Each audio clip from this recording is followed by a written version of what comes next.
time that you come around my way, I keep falling again. I keep falling again. And every time that you come across my mind, I keep falling again. I keep falling again in love.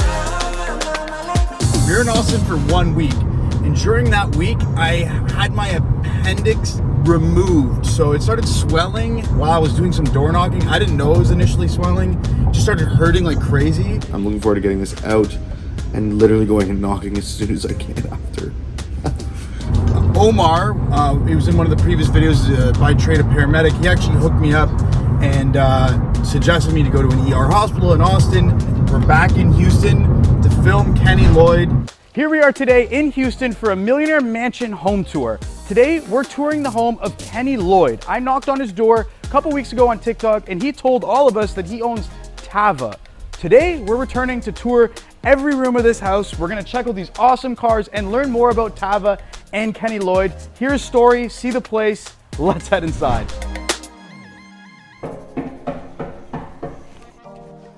Here, welcome back, man. Welcome back. Thanks, buddy. Thanks for inviting me. All right, come on in.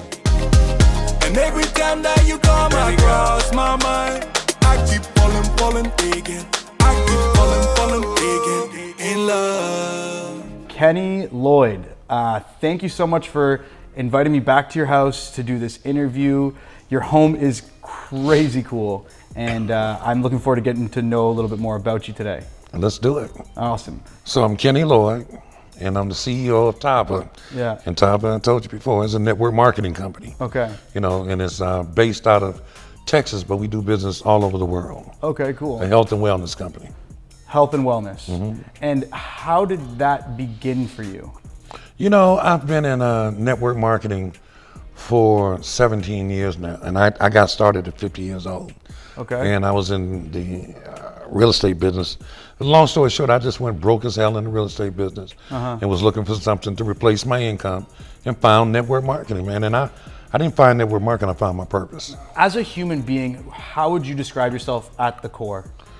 I'm a 62-year-old guy that has a lot of experience under his belt, and I just keep it real. Keep it real. Yeah, I keep it real. I mean, I keep it real. Like every year that I'm on this earth represents a chapter in a book. So I have 62 chapters in my book. Wow. You understand? Okay. All right, we're gonna try to dive into some of those chapters. Yeah. Okay. I was in the mortgage industry. Okay. And I was a loan officer, and I became a broker. But really, what I was a hustler. And I was just surviving. You know, I mean, I was living a good life. I made good money, but the money was up and down and up and down. So my life was up and down, up and down. And there was no stability, you know, and I really wasn't happy. What was your life like growing up? You know, it's funny because, you know, my father was the first African American to play in the NBA. Wow. He was, you know, he coached the Detroit Pistons, and he's in the Hall of Fame, right? Really? No So, kidding. What's your dad's name? Earl Lloyd. Earl Lloyd. Yeah, Earl Lloyd. Both your parents were in your life? Until I was 18, until I went to college. Okay. What did you study in college? Well, let me just say this. I barely got out of college, okay?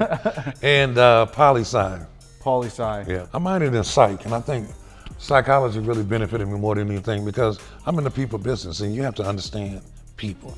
So tell me about this chandelier. It looks incredible. I'll tell you, when I first saw the person who makes this is at the Atlantis in the Bahamas, right? Yeah, he makes these. Yeah, and I'm telling you, man, it's just a beautiful thing. Yeah. What it represents is like, this is the spirit of the house. Did you put it up there?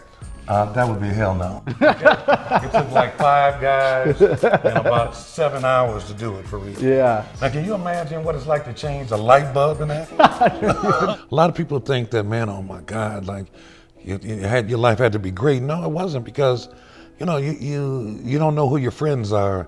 You're under scrutiny. Every time the Pistons lost a game when he was coaching, your father sucks. You know, you have to deal with a lot of stuff. See. You can't do what everybody else does. You know what I mean? Like, I would shame my name, and that's what my father always said. Do not shame this name. Wow. What drove you to the point of success you're at now, and what drove you to create your name for yourself? I always felt like I had this calling on my life. You know when you have a calling, you just run away from it sometimes. But I just think that calling, I ignored it. And I think the God finally said, listen, I tried to tell you to come to me, but you didn't. So now I'm gonna break you all the way down. And man, I lost everything. Wow. You know, I'll never forget my 50th birthday. My wife wanted to make me happy and have a birthday party. So we took all the money we had and bought food and some cheap vodka. Yeah. And we were gonna put it in a 5-gallon glass jar like dispenser, a right? juice. Yeah, right. So I pulled the thing out and set it on the counter. It must have hit a pressure point, and the damn glass shattered, and all of the freaking juice and all the money and everything just was all on me, soaked me. Oh, no. Man, let me tell you something. I went to the room, took that shit off, but I shook it off and came out of the room, and that's when I met opportunity, because the person that turned me on to network marketing was at the party. Wow. And I sat down with that person for about 2 hours. But I tell you, humility is the key that unlocks the door to abundance. And I exercised humility, and that person presented an opportunity for me. When you are clear and you understand you're on the right track, you understand that you learn from anybody, everybody. It could be somebody on the street that has wisdom that can teach you how not to be on the streets. Yeah. You follow what I'm saying? Yeah, I do. Everybody has some value. Yeah, because everybody has value, man. Like life is a bitch, and you have different people that have the different bandwidth. Like everybody's like a rubber band, and different rubber bands can be stretched. But everybody's rubber band has limitations on how far it can be stretched. Yeah. And sometimes they snap. What are your favorite kind of movies or shows? You know what, man? I love the zombie movies. Zombies? Yeah. Apocalypse, yeah. I love apocalypse I too. love it, man. I'm really a prepper, okay? You're a prepper? Yeah, for Okay. real. I mean, if I showed you my bunker underneath there, I'd have to kill you. Well, it's a great theater room. Maybe we'll have to take you up and spend an evening here one day. Now, listen, everything's about relationships, right? I thought you were going for the handshake. Get me 20 million views. Hell, you can get a room here. Hey, like Pac-Man. You don't know shit. You're a little young. You don't know shit about Pac-Man, do you? I've played it, but only for very brief periods of time. know. What is the hardest thing you would say you've had to overcome in your life? Maybe a loss or a defeat, anything like that? Oh, man, I don't really want to talk about it. I'll be honest with you. The hardest thing I've had to overcome to this day is the loss of my mother. Taught me how to be a man. Like my father taught me how to be a man. My mother taught me how to be a human. You follow what I'm saying? I do. She taught me how to be a human being. What's going on in here? Oh, man. So come on in, have a seat. Come on in. This is awesome. Okay, so listen, I got good news and bad news for you, Aaron. Okay. The good news is, well, the bad news is also good news. That anybody who enters here and sits down has to partake in a shot with me. Oh my God. Okay. So here we go. Let's make sure we get a good shot, no pun intended. Okay. All right, here we go. And what are we drinking? We're drinking some good shit. Okay. No questions It's called asked. El Frio. El Frio. It's free. All right, how about that? All right, here's my man. Cheers. My success to you. Cheers. Initially getting into network marketing, your 50-year I was birthday, 50 years old. and now being 62, what helped you accelerate that 12 years to get from the bottom to the top of where you are now? The moment I got in network marketing, my gifts were activated and illuminated. And my story is from broke as hell to living well. Like I went, to living well. the lady named Barbara Johnson, I call her my angel, and I talk about her because she paid my way to join that company. Because it only cost $300. I said, I didn't have $300. I said, I'm not gonna borrow it from anybody. She gave me $300 and gave me product to sample. And you know what that product was? A woman's garment. A woman's Oh, garment. you put that garment on and you look, I don't care how big you are, you lose 10 pounds in however long it takes to put that damn thing on. You put that garment on, I'm telling you, you look sexy as hell. You know what I'm saying? I mean, that product made me millions. Really? Like we went from joining that company, broke as hell, to 5 months, we had earned over $350,000. Wow. If you're enjoying this interview with Kenny Llyod, you will definitely appreciate the uncut version available only on my YouTube Premium. For $2.99 a month, you can watch this interview uncut as well as every interview I've ever done on YouTube Premium. Check it out. Tell me, how often are you on these doves? Hey man, if I had on my swimsuit, I would show you now how I mount it, okay? Yeah. You want to know how I mount it? How do you do it? Show me roughly. It's right there, let me show you. Right here, I come out, I take my flip flop and I just run and just jump on it, okay? Yeah. All right, for real. That thing is big enough for me, man. You have to go through what's called the moment of truth. And I had to go through the moment of truth. You ever heard that term before, moment of truth? A little bit, but what would you describe it as?